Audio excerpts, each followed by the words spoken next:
오늘 본문을 통해서 강조되어지는 부분, 반복되어지는 단어 하나가 있죠. 그 단어가 무엇일까요? 읽으면서 못 느끼셨습니까? 우리가 이제 보통 배인이 읽을 때는 한 번 보고 두 번 보고 세 번 읽고 해서 느끼는데, 오늘은 한 번 읽으니까 잘 못 느끼시는데, 반복되는 말이 뭐냐면 단어가 있습니다. 그 단어가 2절에 보면은, 2절에 쭉 보시면은요, 여호와 보시기에 악을 행하여 이스라엘에게 범죄하게 한 느밧의 아들 여로보암의 죄를 따라가고. 여로보암의 죄가 무엇이길래 지금 말하고 있을까? 또 보시면은요, 5절에 6절에도 보면은 그들이 이스라엘에게 범죄하게 한 여로보암 집의 죄에서 떠나지 아니하고. 또 11절에도 보면은 이제 여호아스의 아들 요아스가 왕이 되는데 또 똑같아. 여호와께서 보시기에 악을 행하여 이스라엘에게 범죄하게 한 느밧의 아들 여로보암의 모든 죄에서 떠나지 아니하고. 자, 오늘 이 말씀이 바로 여로보암의 죄를 답습하는 왕들, 이렇게 큐티 제목에는 나와 있습니다. 자, 오늘 본문의 내용을 먼저 대략적으로 이해하고 핵심적인 메시지를 찾아야 된다. 먼저 본문의 내용을 보면은 예후의 아들 여호아하스가 이스라엘 왕이 되어 17년 동안 나라를 다스렸다라고 1절에 말씀하고 있죠. 여러분들은 예후를 잘 아시죠? 예후는 훌륭한 일을 했습니다. 바로 이스라엘 나라의 우상을 끌고 왔던 그 아합과 이세벨의 집을 무너뜨린 사람. 특별히 이세벨 여왕을 쳐들어가서 성 위에 있던 여자를 옆에 있는 군사에게 명하여서 너 옆에 있는 네 여왕을 왕비를 던져버려라 해서 성 밑으로 던져서 죽게 해가지고 바로 이제 그렇게 나라를, 우상 국가를 끝낸 사람이 예후예요. 근데 하나님은 그 예후를 축복하셔서 4대의 복을 줬다는 거예요. 그런데 여기서 우리가 주목할 것은 느낌이 이상해요. 행위는 그렇게 좋은 일을 했는데 그 안에 있는, 제가 느낌이 그래요, 중심과 본실이 하나님을 진짜 잘 믿는 사람이 아니고 행위만 잘한 거야. 이게 문제인 거야. 그래서 그 이후의 결과가 자식이 이상한 자식이 나오는 거예요. 이게 여기서 우리는 신앙의 본질이요, 진짜는요 자식이 그렇게 나오질 않아요. 5년을 살든 10년 살든 20년 살든 함께 살았을 때 자식은 부모를 배웁니다. 껍데기적인 부모는, 행위는 하나님께 열심을 했어도 종교 생활을 했다면은 자녀가 안 바뀌어요. 여기서 저는 참 의아한 것이, 이걸 영적으로 느낄 수 있는데, 단순하게 예후가 우상을 꺾어가지고 큰일 했는데 사실 본질적인 부분에서 진실로 하나님을 진실이 사랑하는 이런 부분이 아니었기 때문에 그의 아들 예에 가서는 무너지기 시작합니다. 이걸 잘 보셔야 하는 거죠. 우리 이름까지 여러분들이 느낄 줄 알아야 해요. 그래서 어떻게 보면은 겉으로 실수를 해도 이 다윗 같은 경우는 범죄를 했잖아요. 근데 그 행위는 좀 좋은 것도 있었고 나쁜 것도 있었는데 다윗의 중심은 진실한 거예요. 그게 실수의 결과에 관계없이 다윗의 차이가 이거예요. 진실한 중심이 있어서, 약간 영적 문제가 많아서 실수에서도 진실이 있어서 하나님은 다윗을 사랑했다는 것을 신앙생활의 이 감을 보셔야 돼요. 겉만 보고 되는 게 아니고 좀 약간 부족하더라도 진실함이냐에 따라 그 결과를 볼 수 있는 영적 능력이 있습니다. 겉으로는 멀쩡한데 속은 썩어 있고 종교생활 사람이 있다는 것도 잘 보시면서 무조건 겉만 보지 말고 외모로 취하지 말고 중심을 보시라는 거예요. 이런 것도 볼 수 있는 영적인 좀 세밀한 그런 캐치가 있기 바랍니다. 해서 이제 그 아들, 이제 오늘 예후의 아들 여호아스가, 예후가 죽은 후에 왕이 되면서 여전히 역시 또 변질돼 버렸죠. 그게 바로 여로보암의 죄였다는 겁니다. 그래서 오늘 여로보암의 이제 죄를 좀 다 살펴볼 것인데, 오늘 먼저 그 내용을 좀 본문을 살펴보면서 여로보암의 죄를 따라가고 거기서 떠나지 아니하였으므로 여호와께서 이스라엘에게 노하사. 여로보암의 죄가 무엇이길래 하나님이 이렇게 노하셨을까? 그래서 아람 왕 하사엘과 그의 아들 베나닷의 손에 붙였다 그랬어요. 이 말은 대를 이어서 외적의 한 세대 이후에 그 이후의 세대에도 계속 심판의 일이 있었다는 것을 말하고 있는 것입니다. 그래서 4절에 보면 이제 아람 왕이 이스라엘을 학대함으로 이 여호아하스가 하나님께 간구를 해요. 했더니 하나님이 그 기도에 들으셔서 바로 구원자를 보내서 아람 왕을 물리치죠. 참 여기서 아이러니하잖아요, 그렇죠? 여로보암의 죄를 졌는데 그렇다 해가지고 이 사람이 교회를 떠난 건 아니에요. 그래가지고 또 기도를 했더니 응답을 주셔. 여기서 그 응답은 좀 뭐랄까, 하나님이 좀 봐준 거야. 기도를 하면 또 응답 주죠. 기도도 응답도 받아 뭔가가. 근데 응답을 받고 문제를 또 해결했더니 여전히 또 여로보암의 죄로 돌아가는 거야. 여기서 참 종교생활하는 사람도 응답을 받을 수 있다는 거지, 기도해서. 근데 본질적으로 여로보암의 죄라는 본질이 해결이 안 될 때는 다시 또 옛날 상태로, 다시 원상으로, 다시 옛 것으로 돌아온다는 거예요. 그래서 우리가 이 중요한 게 본질을 회복하자라는 것이 이번에 9월의 주제거든요. 신앙의 본질, 영적 본질 속에 들어가야 하는 건데, 이 본질이 아닌 가짜, 짝퉁, 이렇게 외색, 본질이 아닌 짝퉁이 될 때 문제가 있는 거예요. 그래서 항상 본질로 돌아가는데, 이 본질, 물론 우리가 말씀을 중심으로 간다는 거, 예수만 바라본다는 거, 말씀 운동한다는 것은, 말씀은 그리스도의 복음인데 오직 그리스도의 복음의 말씀으로 삶을 변화시키는 운동만 해야 하는 거예요. 그것이 끊임없는 몸부림과 노력인데요. 자, 그래서 그걸 해야 하는 이유를, 왜 내가 신앙생활의 목회의 결론이 오직 말씀 운동밖에 없냐, 예수밖에 없냐 할 때는, 이 삶을 변하지 않으면 모든 것은 다 짝퉁이고 종교생활하는 것입니다. 그래서 다시 돌아오죠. 그래서 6절에 보면은 이렇게 또 잠깐 또 살아났더니 다시 회복된 장막에 거했더니 또 다시 여로보암의 죄를 진다고 6절에 말했어요. 6절, 그들이 이스라엘에게 범죄하게 한 여로보암의 집에 죄에 떠나지 않고 그 안에서 따라 행하며 또 사마리아의 아세라 목상을 그냥 두었더라. 그래서 아람 왕이 또 쳐들어옵니다. 쳐들어와서 여호야하스의 백성을 다 많이 죽이고 멸절하고, 타작마당의 티끌같이 되고, 타작마당의 티끌처럼, 얼마나 까불렀으면 타작마당의 티끌처럼, 먼지처럼, 작은 티끌처럼 만들 정도로 아작을 내버린 거예요.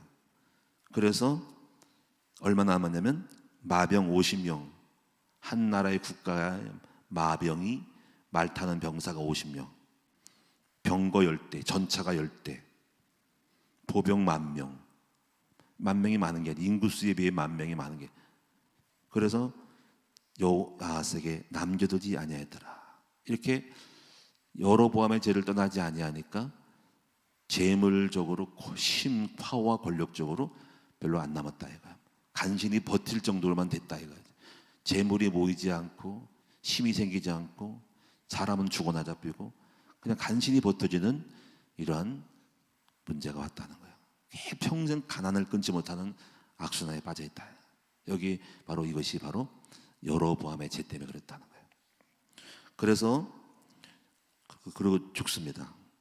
그래서 2절에 여호야하스가 그의 조상들과 함께 잠에 사마리아에 장사되고 그 아들 여호아스가 대신하여 왕이 되니라.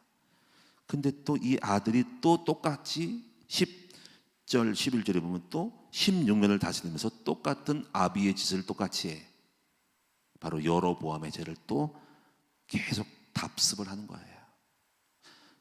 이게 죄의 쓴뿌리, 뭔가 종교생활의 쓴뿌리가 대를 이어서 아버지의 그 이의 조상이 아버지의 아들에게 이어서 적당히 종교생활하는 모습이 답습되어 있다는 거야. 이걸 죄의 뿌리를 끊어야 된다는 거지. 어떻게 끊을 것인가라는 것들을 여러분 알고 여러분 행해야 됩니다. 자, 여기까지가 오늘 본문의 말씀입니다.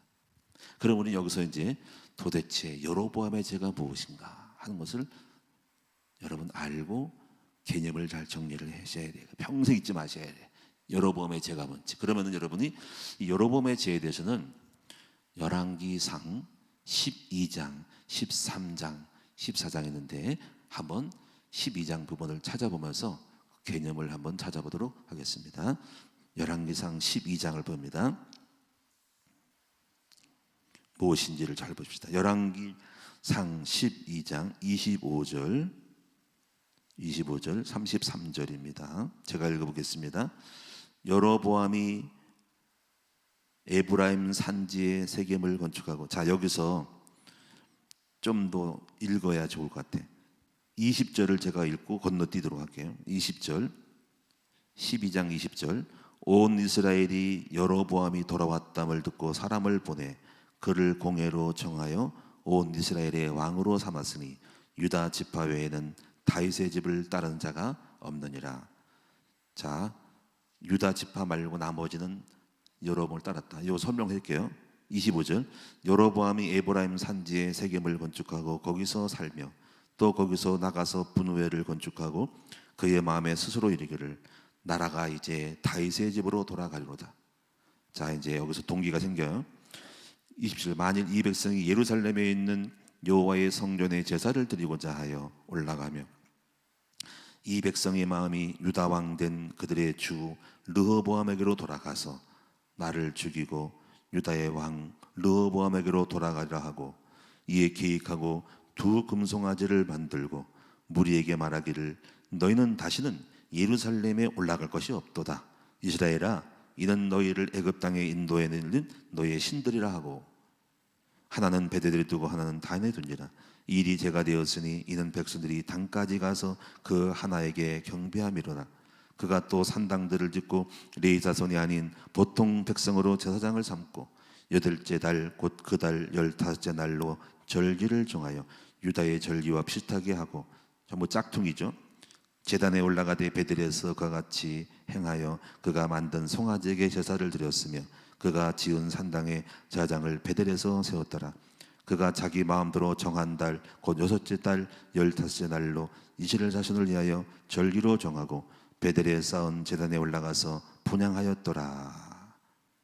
그 13장은 하나님의 사람이 그를 경고하는 내용이 쭉 나온, 쭉 13장 14장에 나오는데요. 여기서 여로보암의 죄가 뭔지를 이제 잘 보셔야 됩니다. 여로보암이 좀 볼까요? 일단은 솔로몬 이후에 솔로몬이 죽고 나라가 르호보암이라는 사람에게 돌아갑니다. 아들 르호보암. 근데 르호보암이 정치를 하기 위하여서 어떻게 정치하면 좋을까라고 자문을 합니다. 노인들에게 자문했더니 이렇게 유화 정책을 해라. 부드러운 정책을 써라. 너무 압박하지 말라. 왜냐하면 솔로몬 당시에 성전을 건축해서 백성들이 마음이 강팍해지고 굉장히 경제가 이렇게 핍절하기 때문에 강한 채찍으로 권력으로 압박해서 성전을 짓고 쪼아댔다. 그래서 당신이 똑같이 하면 안 된다. 그래서 이제는 그들을 풀어야 된다 해가지고 유연한 정책을 써라. 부드럽게 달래줘라. 잘 이렇게 대적하고 강하게 세게 나가지 말고 좀 온풍으로 해라. 온풍기로 해라. 온화하게 해라. 그 다음에 이제 이 르호보암이 또 자기 친구들한테 가서 자문을 구해줍니다. 얘들아, 내가 왕이 됐는데 너희들에게 조언을 구한다. 어떻게 정치하면 좋겠는지 한번 너희들의 말을 참고할 테니까 한번 얘기해봐라. 그랬더니 친구들 하는 말이, 젊은 사람이라는지 몰라도 백성들은 쪼아야 돼. 확실하게 잡아야 돼. 그렇게 안 하면 안 따라. 그러면 아버지가 이렇게 손가락 하나로 강하게 때렸으면 됐으면 너는 주먹으로 10손가락 강하게 해서 백성을 다스리고 압박을 더 쪼아대고 강력하게 율법을 정해서 해야 돼. 했더니 이렇게 조언을 했어요. 했더니 르호보암이 누구의 말을 들었다고 성경은 말하는가요? 바로 노인들의 말을 경청하지 않고 젊은 사람들의 말을 들은 것입니다. 결국 이것은 뭐냐면 같은 짝꿍이지 또 젊기도 하니까 세게 나가야 한다고 생각한 거예요. 그래가지고 각종 제도와 율법을 강력하게 막 세게 몰아붙입니다. 압박하는 거죠. 이게 소위 말하면, 목회로 말하면 율법 목회예요. 여러분 율법 목회한 사람이 많잖아요. 제가 아는 친구 목사는 성도들을 막 예배 드릴 때 뭐 조금 존다고 세게 나간다고 그러더라. 어떻게 하냐면 나는 내가 이렇게 성도들 예배 4시간에는 절대로 고개 못 숙이게 하고 졸지 못하게 한다고 막 그러더라고. 내가 그때 화들짝 놀라가서 목사님 그러면 안 된다. 당신은 큰 실수하는 거다. 그럼 얼마나 힘들겠냐죠.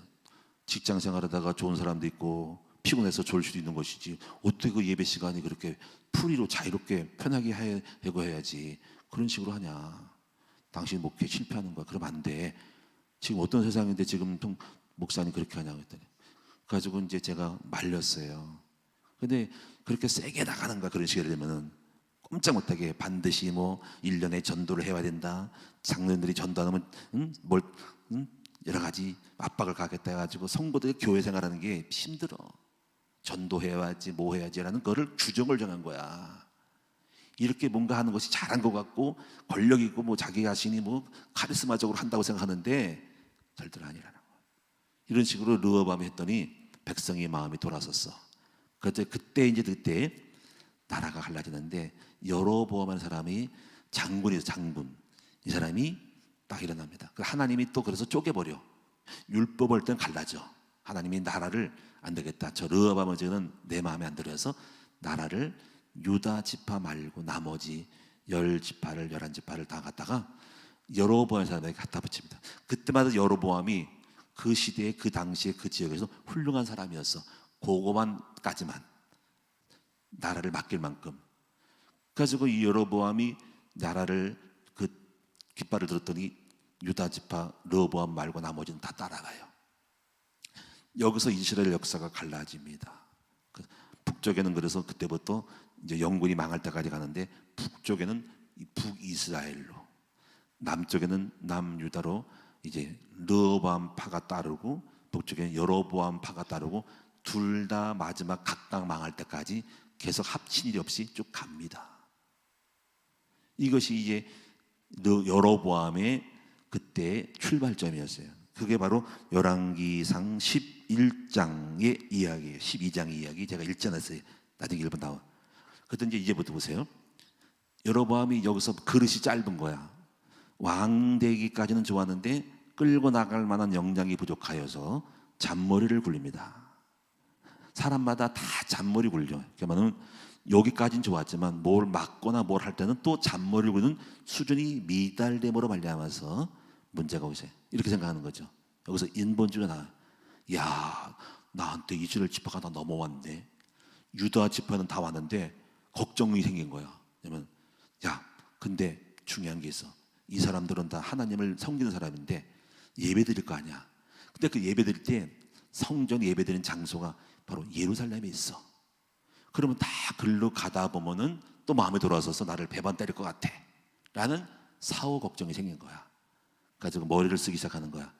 내 정치를 유지하고 사람들을 끌고 모으고 떠나지 않도록 하기 위해서 이 사마리에다가 예루살렘 성전과 같은 사마리아 성을 성전을 줘가지고 당을 하나 예배당을 만들어서 거기서 예배드리게 만들어야 되겠다라고 하는 거예요.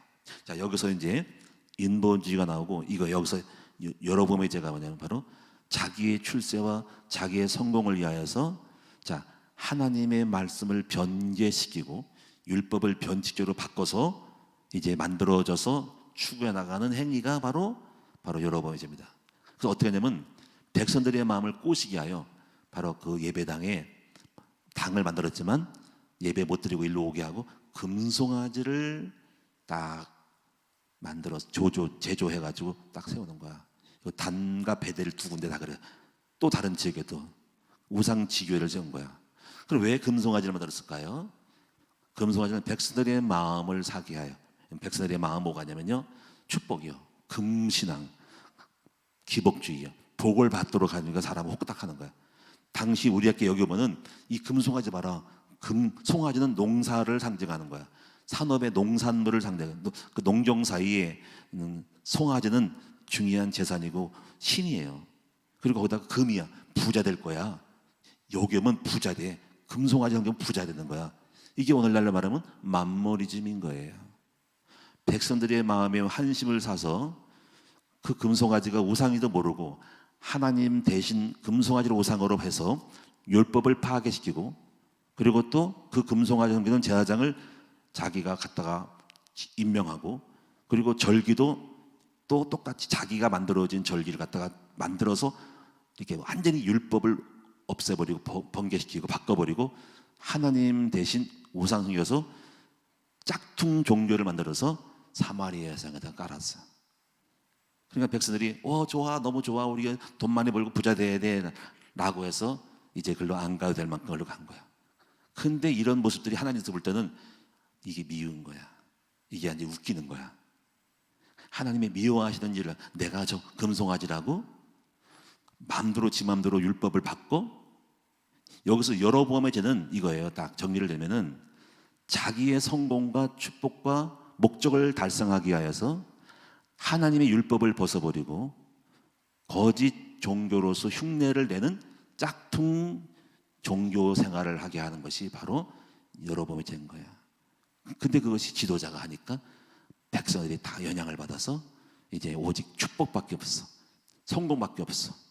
그래서 하나님 말씀을 바꿔버리는 불법을 행하는 사람들의 모습이 바로 여로보암의 죄라는 거죠. 이걸 여러분 잘 보시면은요, 지금도 그런 일들이 지금 역사적으로 많이 있단 말이야. 이게 잘 개념을 이해하시면, 그럼 예를 들면 천주교가 그랬어요. 여러분, 천주교가 초대교로 시작했던 천주교가 나중에 중세시대에 변질됐죠. 왜 변질했을까요?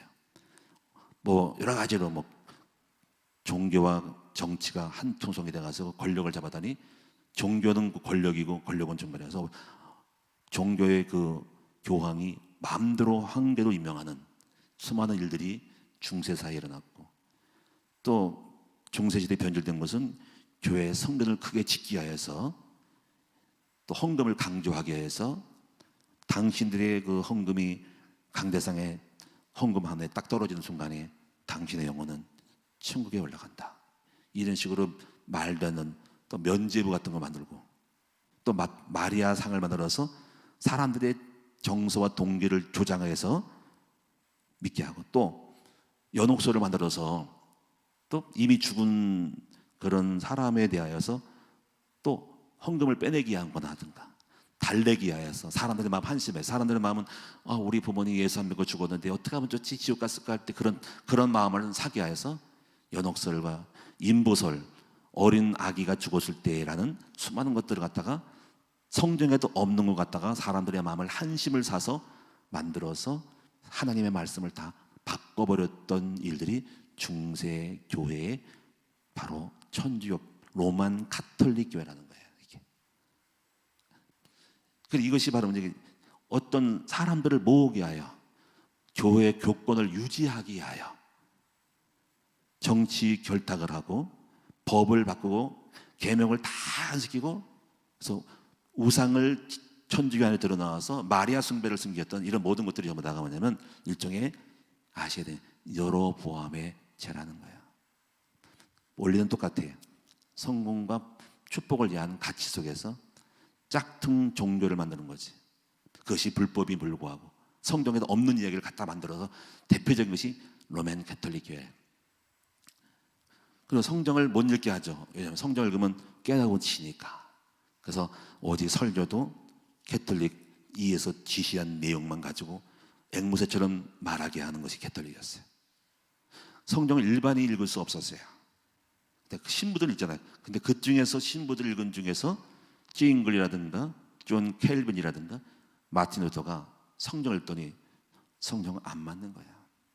어떻게 구원이 이렇게 이루어져? 구원은 은혜로만 되는 것인데, 믿으면 되는 것인데 해가지고 그런 막 마음에 분노가 일어나가지고 이걸 갖다가 이텐베르그 성의 97년 5주의 조를 갖다가 성벽에 붙이고 독일 백성에 선포함 해가지고 성경의 캐톨릭 교회가 잘못했다가 쭉 했더니 난리 난 거지.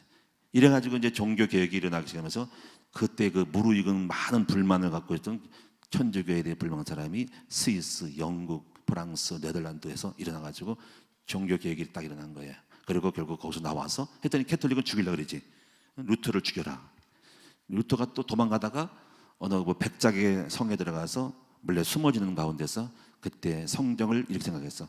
성경을 많이 읽혀야 되겠구나. 너무 몰라서 적성이 몰라서 무지에 빠지고 기득권자의 행포에 끌려가는 거여서 성경을 보급해야겠다 싶어서 그때 처음으로 만든 것이 바로 히브리어 헬라어 성경을 독일어로 번역해서 숨어 있는 동안에 번역을 해버립니다. 그래서 성경을 많이 알아야 이제 성도들이 깨우쳐서 개혁이 흑암이 들어오지 않고 보편성을 갖게 된다는 거죠. 이런 일이 역사 속에 있는 거예요. 그래서 여러분 그게 바로 여로보암의 죄라는 거죠. 그럼 지금도 여로보암의 죄가 또 거기만 있을까요? 아닙니다. 여로보암의 죄가 이런 식이죠. 바로 WCC 세계교회 협의회예요. 월드 처치 세계교회 협의인데 이 월드 처치 세계교회 협의회가 WCC가 이거예요. 오직 하나님만 섬기는 것이 아니라 세상의 가치를 따라서 연합을 해야 한다는 거야. 연합해서 큰 종교 연합이라는 어떤 명목 가지고 모든 종교를 연합하기 시작했죠. 그게 세계교회 협의회 단체인데요.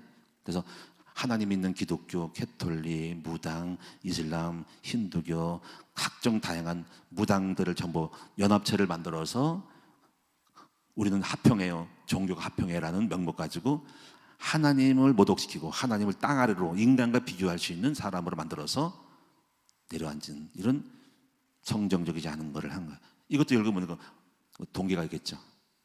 근데 이 동기에서 중요한 거는 이 WCC를 만들었던 배경에는 공산주의가 있다는 거예요. 왜냐하면 공산주의가 이 종교인들을 다스리기 위해 통치하기 위해서 공산주의가 WCC 안에 들어가서 그거를 연합시켜가지고 우리가 반대하지 못하게 만들어야 되겠다라는 흑암을 전략 가지고 WCC를 만들었다 이거야.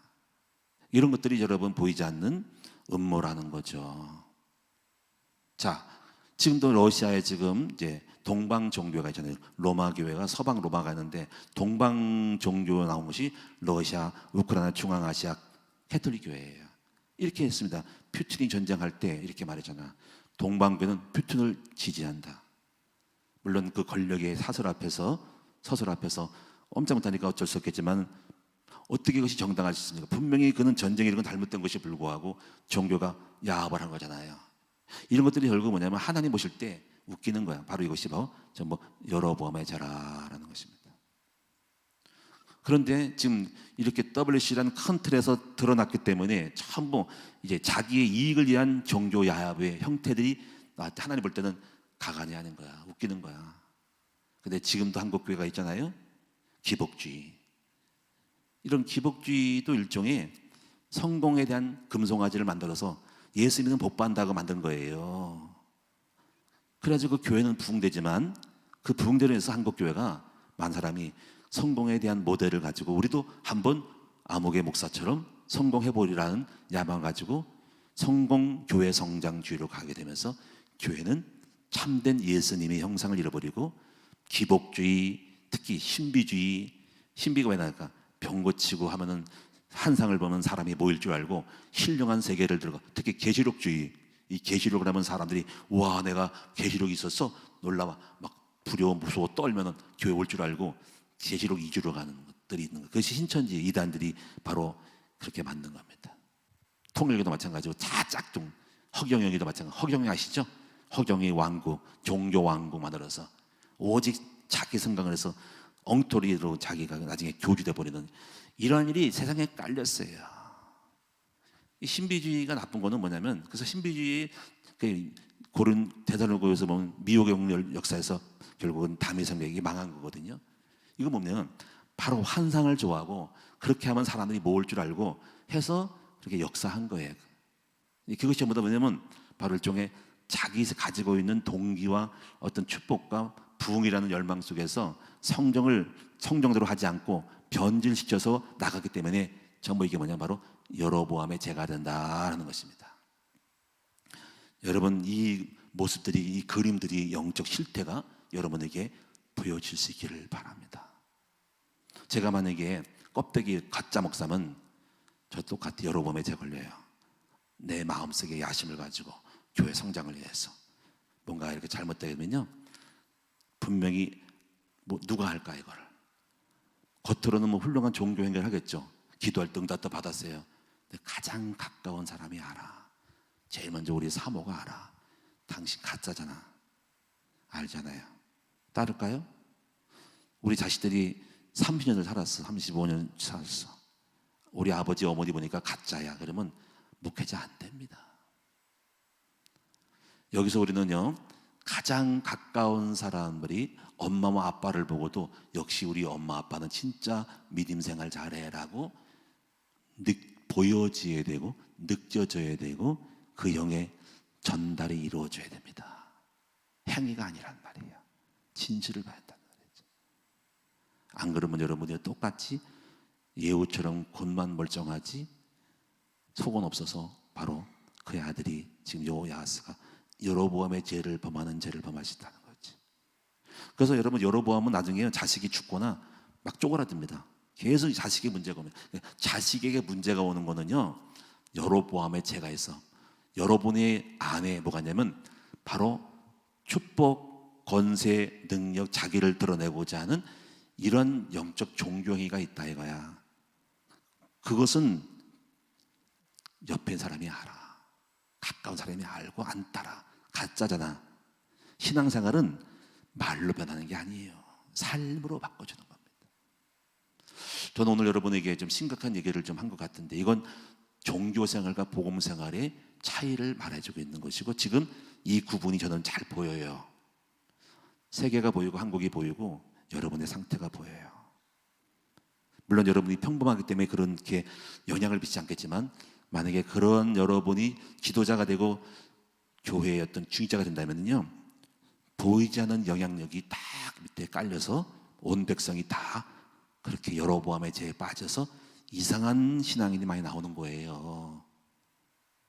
여러분 마찬가지란 말이에요. 그러니까 조심해야 된단 말이야. 그래서 여로보암의 죄를 이제는 이렇게 문제만 제시했는데 답을 얻어야 돼요. 그렇죠? 그걸 어떻게 해야 여로보암의 죄를 끊을 수 있을까요? 다른 거 없어요. 하나님을 믿는 믿음 안에서 여러분이 좀 보여줘야 돼. 좀 이런 거잖아.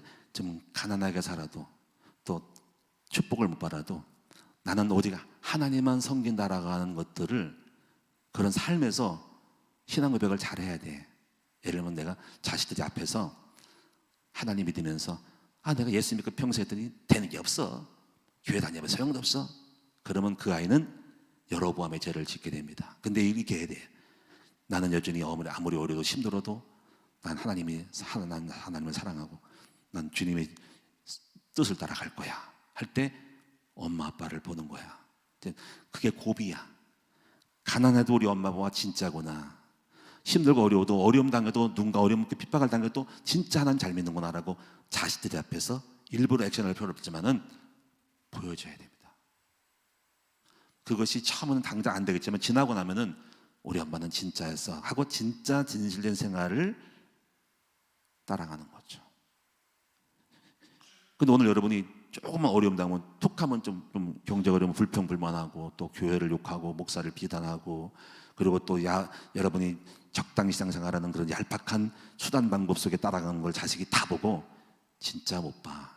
그러면 여로보암의 죄를 똑같이 짓고 아이는 절대로 변하지가 않습니다. 그래서 참 신앙의 부모를 또는 교회로 말하면 목사를 우리 목사가 진짜야 라고 볼 수 있도록 만들으셔야 된다는 거죠. 그래서 참 이런 부분이 참 어려운 부분일 수 있어요. 그러면 이제 우리가 이걸 이렇게 하려면 우리 또 저나 여러분들이 이걸 강조를 해야 돼. 다른 것 하면 안 돼.